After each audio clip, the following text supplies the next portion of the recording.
Viva Voz, com Vera Magalhães.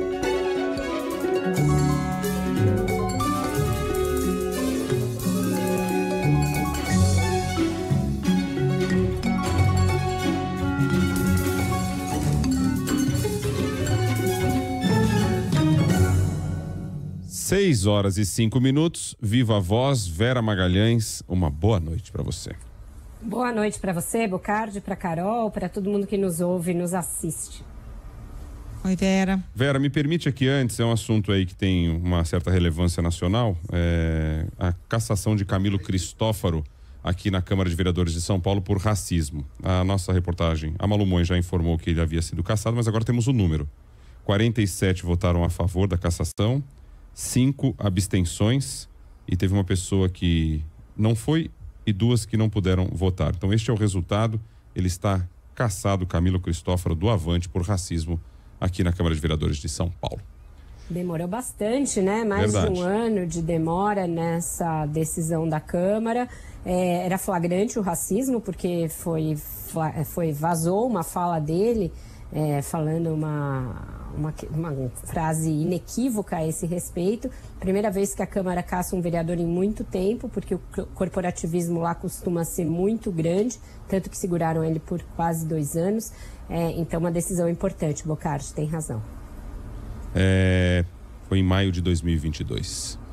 6 horas e 6 minutos, então vamos lá com a sua pauta, com a sua sugestão. Lula na ONU. Quais foram os principais pilares do discurso dele, Vera? Conta pra nós. Bom, foram alguns, Bocardi. Muita gente falou em 3 pilares, mas eu vejo mais de 3. Eu vejo pelo menos 4, com 2 deles se desdobrando em subtemas, né? Um deles é a questão do multilateralismo, a ênfase na defesa do modelo de instituições multilaterais de governança, tanto na economia quanto na geopolítica, mas, ao mesmo tempo, uma crítica bem enfática ao fato de que elas não estão se mostrando eficazes, não estão funcionando a contento e precisam ser reformadas para dar conta de um mundo transformado, um mundo que não é mais um mundo da Guerra Fria, que tem novos atores e que tem nos países emergentes, os países em desenvolvimento, nações que querem ser ouvidas, que querem ser representadas nesses organismos. Foi a tratar desse assunto que ele falou uma das frases mais quentes ali, mais impactantes do discurso, que é de que quando as instituições repetem, elas replicam as desigualdades, elas fazem parte do problema e não da solução. Então foi uma fala muito crítica, que encontrou eco ali na plateia, porque ele foi aplaudido também quando fez esses reparos. Então, um dos pilares importantes foi esse. Outro foi um dos que eu já tinha cantado a bola aqui, que ele iria fazer um discurso muito voltado para a questão da desigualdade. E dentro dela, um subtema muito importante sendo o combate à fome. Mas ele foi além, né? Ele expandiu o conceito de desigualdade para vários outros vetores, inclusive abrangendo os outros pilares do discurso. Então, mostrando que essa coisa de um mundo menos desigual vai ser uma cantilena dele, uma pregação dele nesse seu 3º mandato na presidência e na sua presidência à frente do G20, porque o Brasil assume a presidência em breve e ele já antecipou isso como uma das pautas dele, da sua presidência no G20.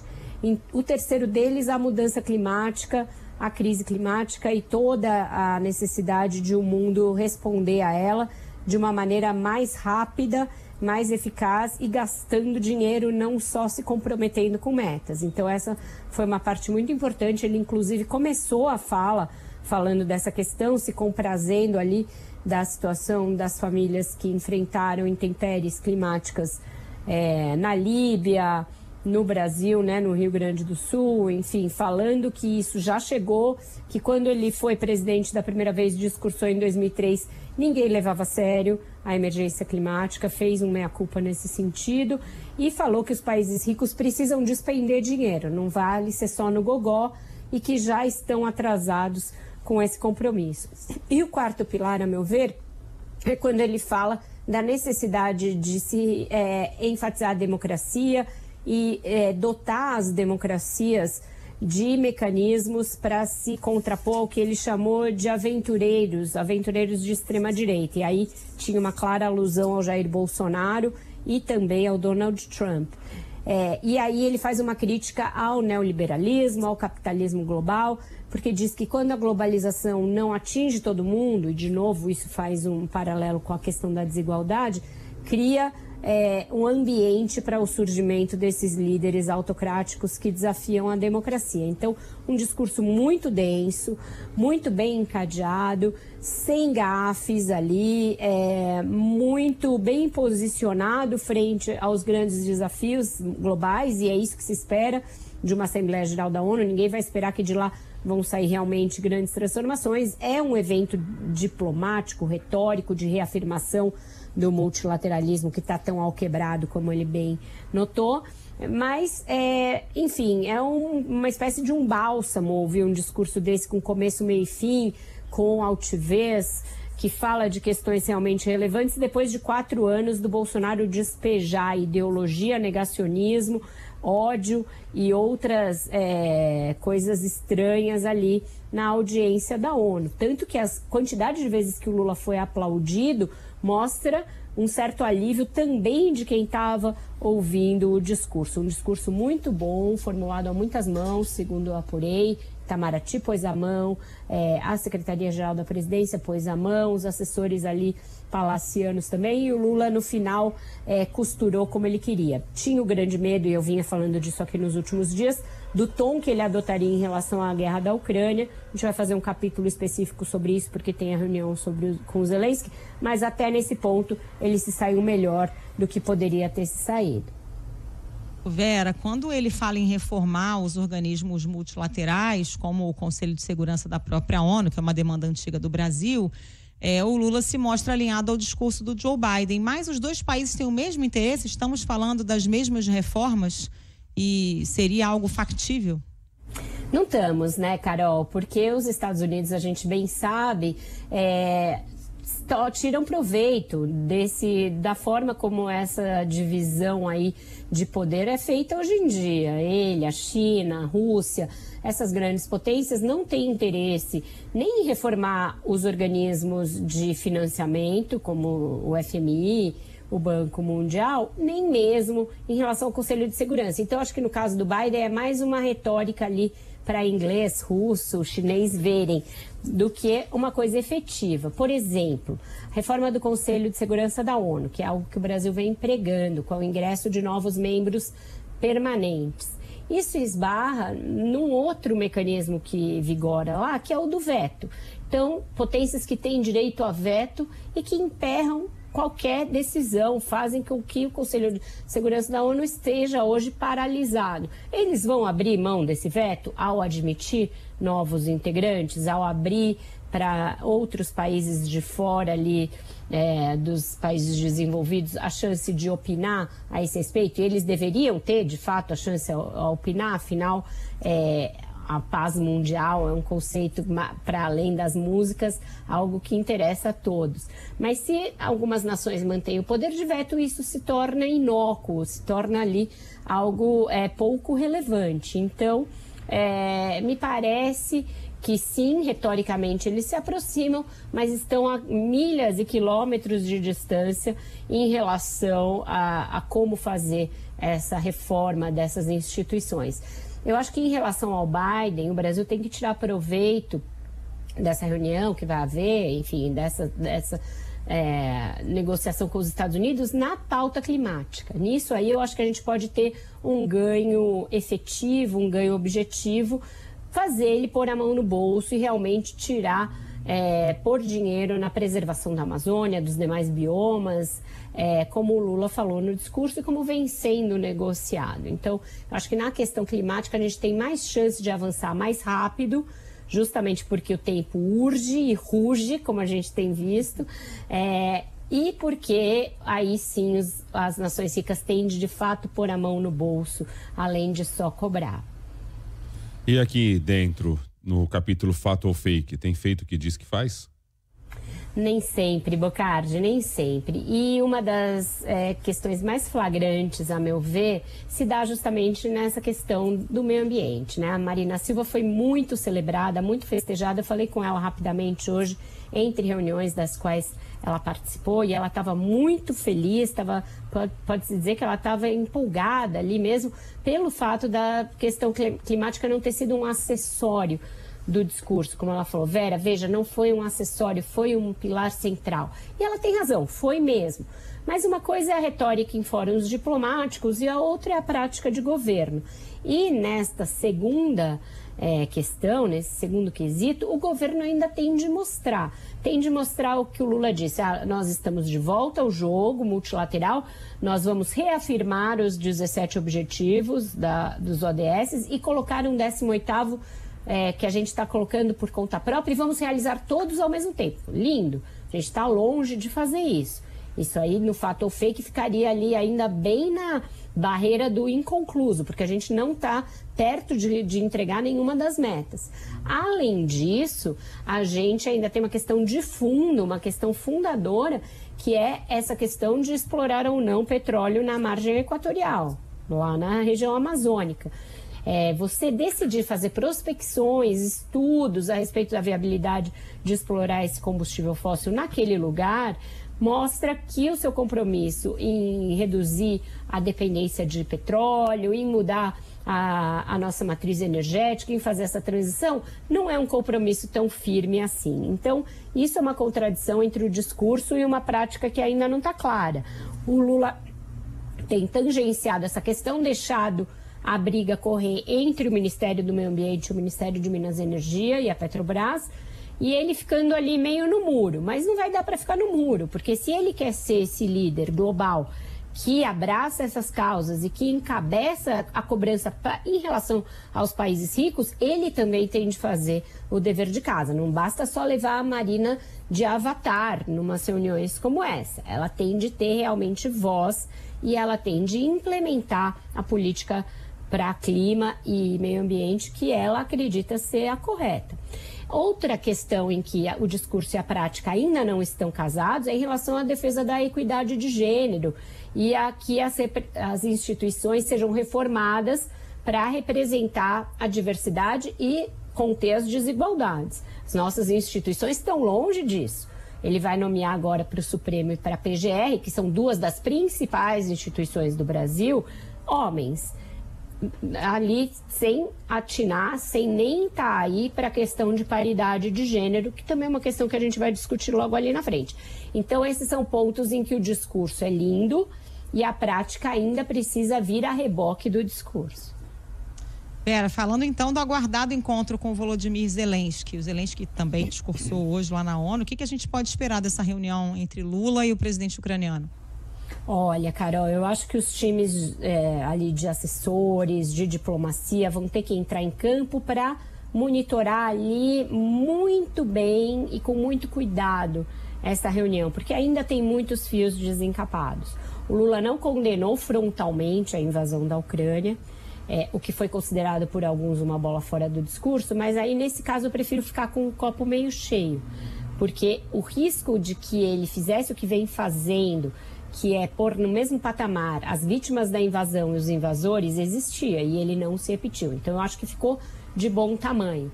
Porém, o Zelensky também está ali numa confusão retórica muito grande. O discurso dele hoje foi um discurso muito descalibrado e ele chegou a lamentar o fato da Ucrânia não ter acesso ao arsenal da antiga União Soviética, o arsenal nuclear. Então, isso não é um discurso de quem está buscando a paz ou de quem é só uma nação agredida, atingida nos seus direitos humanos. É um discurso de alguém que gostaria, que demonstra ali pelo menos um recôndito desejo de ter mais armas para fazer uma guerra se perpetuar. E isso não ajuda num discurso, numa reunião com o Lula, em que ele vai tentar trazer o Lula para a causa dele. Foi um discurso muito ruim, o do Zelensky hoje. Então, os dois chegam ali com um certo pé atrás. Não começou bem essa relação entre eles. Desde o início do ano tem tido muitos ruídos. Então vamos ver se ela consegue ir além desses ruídos e chegar a algum denominador comum. Não me parece que a gente esteja perto de ver uma solução mediada para essa guerra, de realmente os países fazerem um clube de países e conseguirem chegar a um consenso, porque o Putin está irredutível no seu plano expansionista. Então, não acho que vai ter nada de concreto, mas o melhor cenário é sair de lá sem nenhum ruído muito grande entre os dois. Bom, Lula retorna ao Brasil, quem sabe passa alguns dias por aqui, né? Que tem ficado muito fora aí, né? Um giro incrível, né? Presidente Geraldo Alckmin. Quando o Lula voltar aqui, o que ele vai ter que encarar aí? Substituição no governo? Vai ter que fazer o quê? Indicação para contemplar?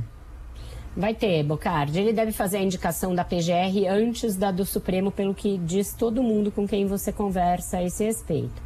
Em relação à PGR, vem aí se consolidando dois nomes, né? O do Paulo Gonet e o do Antônio Bigonha. E hoje eu ouvi de uma fonte muito credenciada que o nome preferido do PT, Bigonha, que eu achava que por isso passaria a ser favorito, não é. Que a conversa do Lula com ele não foi boa. O Lula fez alguns separos ali e estaria desconfiado em relação a essa indicação, o que pode fazer com que o indicado do ministro Gilmar Mendes, que é o Paulo Gonet, avance algumas casas. Então, uma corrida que parecia mais favorável ao Bigonha parece não estar assim tão favorável. E na seara do Supremo Tribunal Federal, aí eu ouço que o nome do ministro Flávio Dino vai se consolidando dia a dia e que deverá ser ele o indicado para o lugar da ministra Rosa Weber, o que abre uma sucessão interna no governo, né? Abre o Ministério da Justiça, que é um dos ministérios mais importantes do governo. E aí eu ouço duas coisas, que volta a crescer a possibilidade desse ministério ser desmembrado. Então, de um lado fica a Polícia Federal, com o Ministério da Segurança Pública, e aí um nome que ganha força é o do Ricardo Capelli, que é o número 2 do Ministério e que foi o interventor do DF no 8 de janeiro. E aí o Ministério da Justiça ser desmembrado e aí poderia vir a ser ocupado por uma mulher. Ou poderia vir a ser ocupado pelo ministro Jorge Messias, que hoje está na Advocacia Geral da União, e aí sim se nomear uma mulher, que é o número 2 dele, e é uma mulher negra, como advogada-geral da União. E aí seria o prêmio de consolação, por assim dizer, pelo fato do Lula não nomear uma mulher para o Supremo. Então esse foi o dominó que eu ouvi hoje, a engenharia que eu ouvi hoje, e repasso aqui para os nossos ouvintes como um bastidor dessa sucessão que vai ficar mais intrincada aí. E prêmio de consolação para o Messias também, né? Que estava no páreo e pelo visto, né? Pode ser que não seja nomeado. E a possibilidade de ter um ministério a mais ainda, né, Carol? Já foi criado agora o Ministério da Micro e Pequena Empresa e a possibilidade de ter mais um. Então, 2 prêmios de consolação e mais um ministério. Ô Vera, por falar em judiciário, o CNJ começou a discutir a fixação de uma regra para dar chances iguais a homens e mulheres na promoção para os tribunais, né? Tema polêmico? Tema super polêmico, vários tribunais e várias associações de juízes tentando adiar a discussão num corporativismo bastante explícito ali, a ponto de levar a ministra Rosa Weber, sempre tão discreta nos seus últimos dias, a fazer um statement ali, a dizer, olha, não pode ter temas tabus numa sociedade, a gente precisa debater. Para qualquer lado que seja a decisão, você não pode ficar postergando, não pode ficar adiando temas cujo tempo chegou, e aí ela pressionou para que não se adiasse, porém teve um pedido de vista que veio do representante do Tribunal de Justiça aqui de São Paulo, porque a regra é bastante diferentona. Ela propõe que você faça uma lista ali dos mais antigos juízes e uma lista paralela das mulheres também por ordem de antiguidade. E aí você vai intercalando esses escaninhos na hora de promover até o momento em que esses tribunais tenham uma paridade, que não seja de 50 a 50, mas pelo menos de 60 a 40, que é uma regra maior do que as cotas aí para a maioria dos cargos, que costumam ser de 30%. Então, uma regra ambiciosa bem diferente, estabelece um critério absolutamente novo de promoção. Promoção na magistratura sempre tem 2 critérios, merecimento e antiguidade. E é esse critério de merecimento que, segundo a relatora do CNJ, coloca as mulheres sempre em desvantagem, porque pelo fato de terem jornada dupla, de serem as mais responsáveis pela maternidade, elas acabam ficando para trás na carreira e sendo preteridas na hora de determinação dessas promoções. Então é essa a lógica por trás dessa discussão. Ela será retomada na próxima terça-feira, então, portanto, há tempo da ministra Rosa votar, e ela tem um desejo muito ali íntimo de deixar esse legado, uma vez que provavelmente ela vai se aposentar e dar lugar a um homem, que então seria uma espécie de prêmio pessoal de consolação. Carol e Bocardi. A música. Música, Brasil no centro do mundo, tabuleiro global, Brasil sendo ouvido, é o que acontece sempre na abertura da Assembleia Geral da ONU, porque somos o país que abre. Vamos de uma dessas músicas que falam muito da alma brasileira e que falam um pouco das diferenças entre a nossa imagem no exterior e o que nós somos, as querelas do Brasil, na voz da Elis.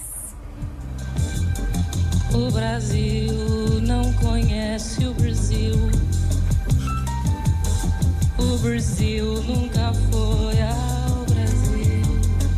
Tapio, Jabuti, Liana, Lamanda, Ali, Alaúde, Piaurural, aqui, Ataúde, Pia, Carioca, Porê, Cramecrã, Jobinha, Carara e Jobinha, Sul. Ele, Camara, Tororó, Olê,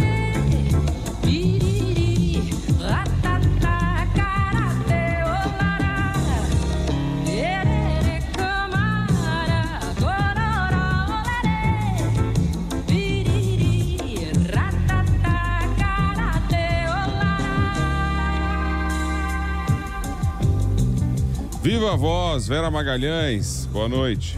Boa noite para vocês, ótimo jornal, até amanhã. Beijo, Vera.